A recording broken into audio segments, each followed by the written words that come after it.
The Mandy Stavik case, solving a cold case after nearly 30 years. In 1989, 18-year-old Mandy Stavik went out for a routine jog near her home in Acme, Washington. Tragically, she never returned.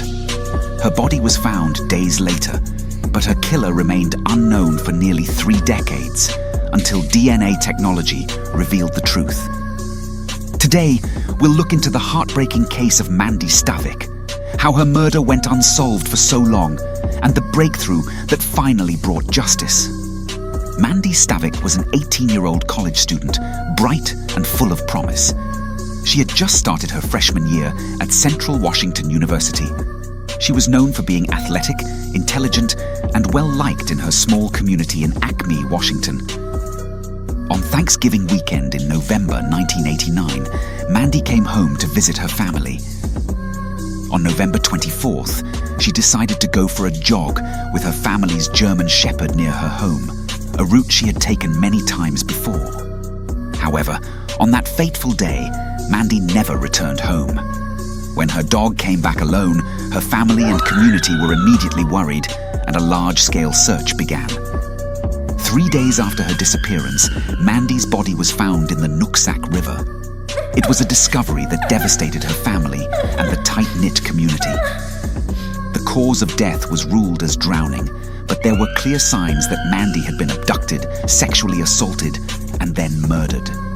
Law enforcement launched a thorough investigation, but despite their best efforts, they couldn't identify a suspect. The community was left in fear, knowing Mandy's killer was still at large. The case quickly went cold. For nearly 30 years, Mandy's family had no answers. But in the late 2010s, advances in DNA technology would finally provide a break in the case.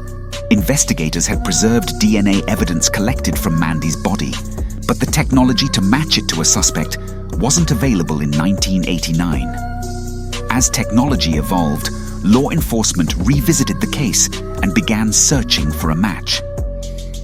One name that had surfaced in the initial investigation was Timothy Bass, a former neighbor of the Stavik family.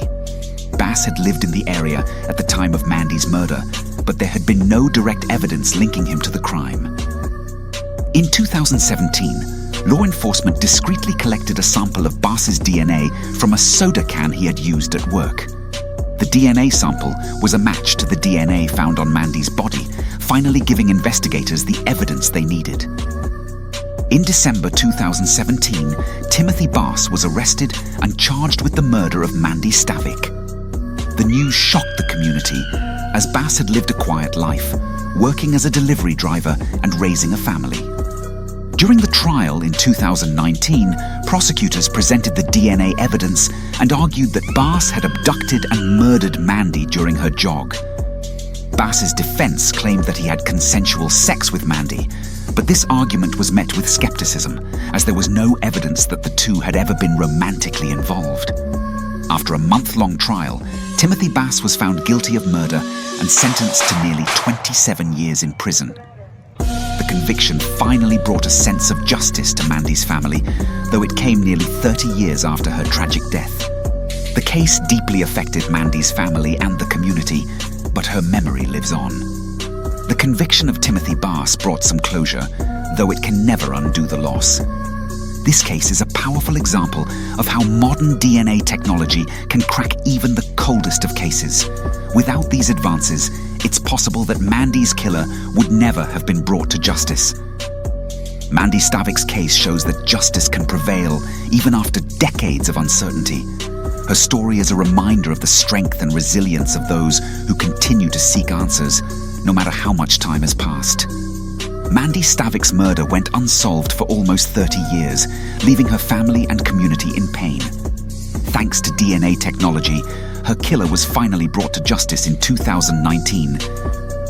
While nothing can bring Mandy back, the perseverance of her family and investigators ensured that her story wasn't forgotten, and justice was served.